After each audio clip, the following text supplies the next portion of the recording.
going on, everybody? This is Cody again. I got on here a little bit earlier and spoke to you guys because we had the MAC conference teleconference with the Big 12 conference. That's a lot of conferences, my goodness. But nonetheless, we updated you on some of the things that were talked about during his teleconference today, as well as did a quick recap from the Akron game. And then my brother and Ben and Troy, they did a good job following up on the Iowa game Saturday evening. I know there's an article that'll go out tonight on the site that Ben was posted earlier today. It's going to be published later this evening. So good job, everybody on the BC Divide crew. Doing our best to get you guys the most in your sports updates, entertainment, you name it. But no, we had a great night last Friday night with week 4 of the high school football season. I host a television show on Mediacom 22, 822 high definition, where you can stream it live on bcdivide.com. But we've teamed up with folks down there at Mediacom, and we do a high school show from 7 to 10 p.m., and we pump the scores out faster than any other media outlet in the state. And so it's been slowly but surely gaining some very good traction the first 3 or 4 weeks of this football season. And we have a ton of interaction on Twitter on Friday nights, and it's awesome. So thanks to everyone that's supporting that part of our site. It's fun for Derek and I to get to cover high school sports.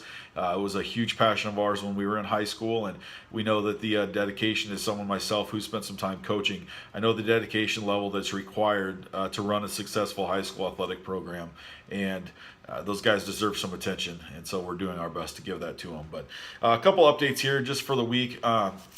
There were a few big games last week. One of the bigger games, obviously, here in the Des Moines Metro was the Dowling Catholic Waukee game. Waukee got out to a good start in that game against Dowling, but ultimately the machine that is Dowling Catholic went on to just destroy Waukee over the course of the second and third quarters. And I think the final score, the final score was 41-28. Got a little bit closer there towards the end, but ultimately Dowling Catholic kind of imposed their will on Waukee. And Waukee they did play a better game than they had previously played. They could kind of put things together offensively, and they did lead Dowling early in that game, but like I said, Dowling bounced back. A couple other big games here in the Metro was West Des Moines Valley in Johnston. West Des Moines Valley won 27-14 over Johnston. Sorry, I was fighting to hold any y'all there. I'm exhausted. Our puppy did not have a good night last night. But anyways, no, Valley upset Johnston or beat Johnston 27-14. I say upset because Johnston was currently undefeated going into that game. Valley was in that game after a loss to Dowling Catholic last week in a big rivalry matchup where they got stomped. So it was a good win for West Des Moines Valley over Johnston 27-14. That was Johnston's first loss in the season. Pella and Carlisle, a classic matchup in Class 3A last Friday night.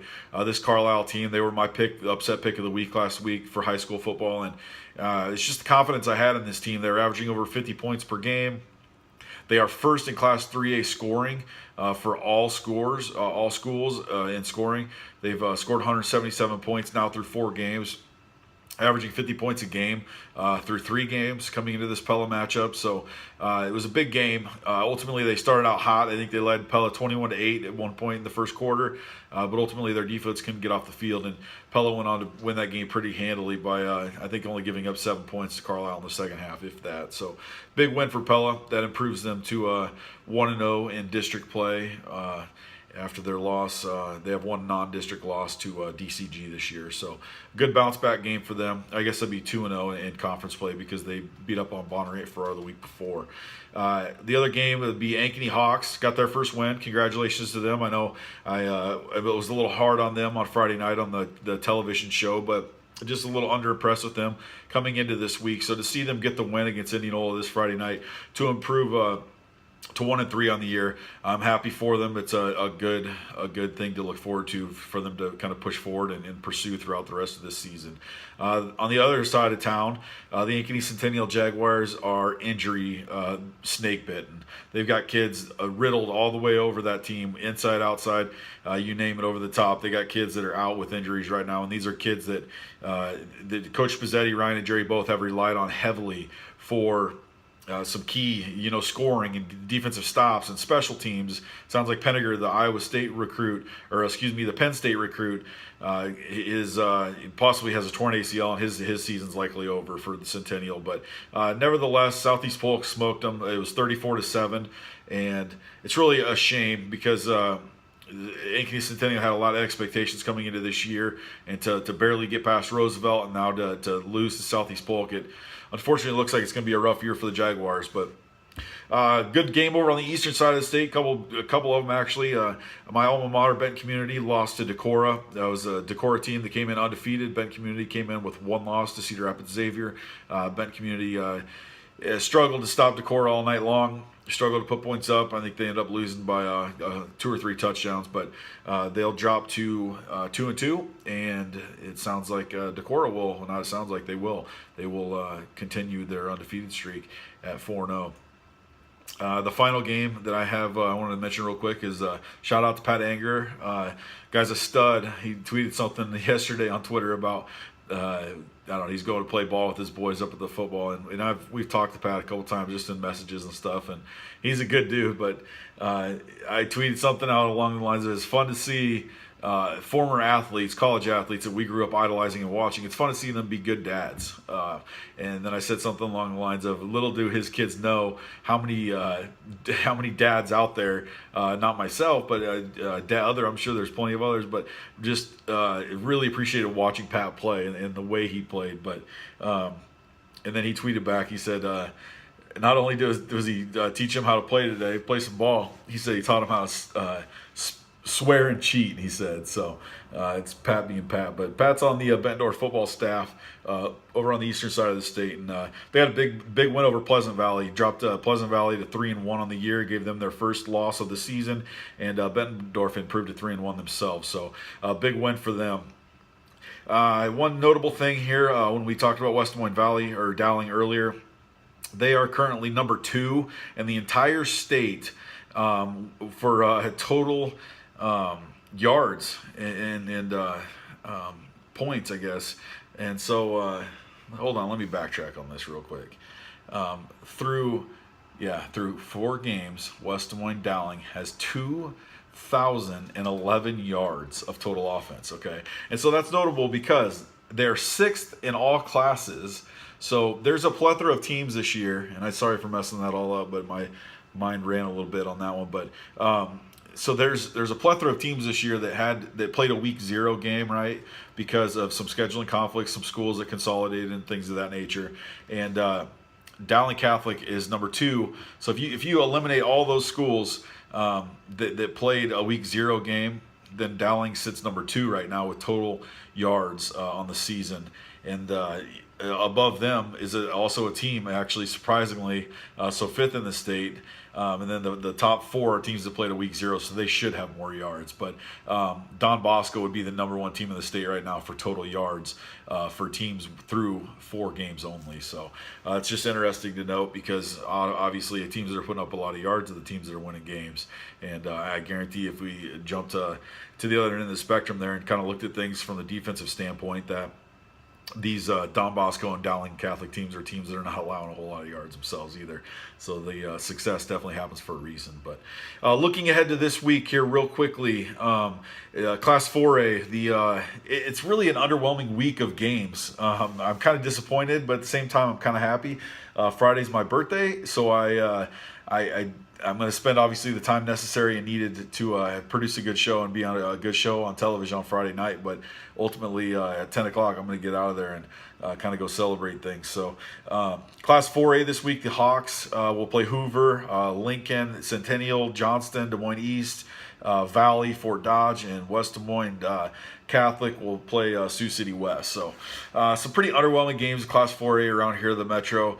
No real big upset possibilities, I guess. If I were to look at one of those games as a possible upset game, I would probably have to say that, I don't know, just because of the injuries, I would say Lincoln could possibly upset Centennial because Lincoln's, they got a pretty stellar offense this year, so we'll see what happens. But Class 3A, Decorah Xavier is a huge game. Okay, both teams come in undefeated. Both teams come in ranked in the top 10. Decorah comes into that huge win over Benton Community last week. Xavier comes in. They just knocked off Benton Community 2 weeks ago. And so that's a huge matchup at Cedar Rapids Xavier on Friday night. If you're over in Cedar Rapids, I highly suggest you jump over there and watch that game. Bonneret, Farrar, Norwalk, Grinnell, Pella, North Polk, Nevada, Benton Community, Waverly, Shell Rock. There'll be a few other games in Class 3A that are notable. 2A, I don't really follow a ton of teams here in the state. I will as we get a little bit closer to the playoffs, but I do follow the teams in Class 2A District 3 because that's where I've been coaching the last few years.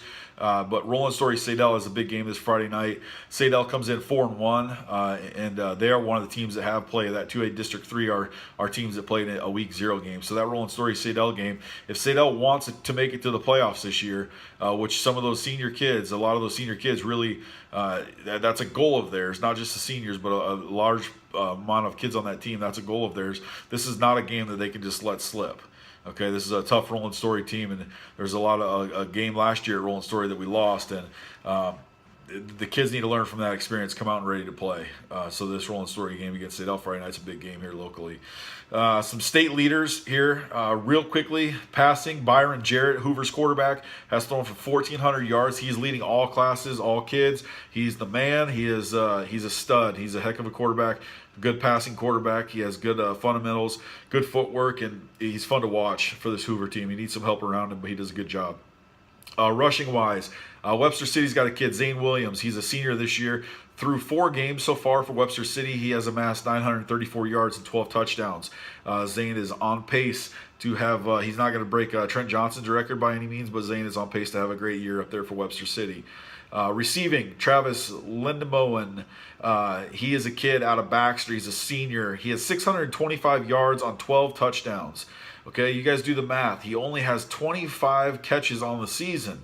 Therefore, every other catch he is making is darn near a touchdown. So what does that tell you? You need to play better defense on this kid. He is getting far too many chances in the red zone, and he is capitalizing on them. So if you're the coach out there and you're defending this Colfax team, get somebody out there on him, man. This kid shouldn't be catching a darn touchdown every time he touches the ball, but that's credit to Travis. 625 yards through 5 games is definitely no joke. So good job out of Travis.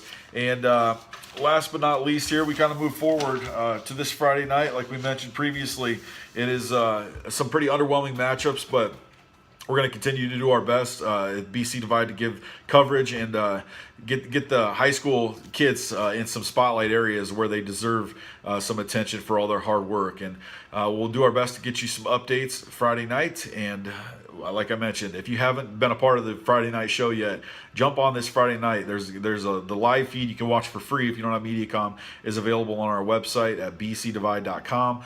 You can watch that from 7 until 10 p.m. on Friday nights, and then tweet along with us. It's an interactive show, back and forth, to be sure to get your name and a shout out there during the show.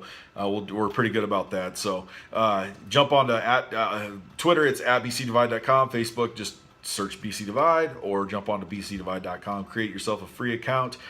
It is Monday, and I am done working, folks. Have a good rest of your night. I'm out.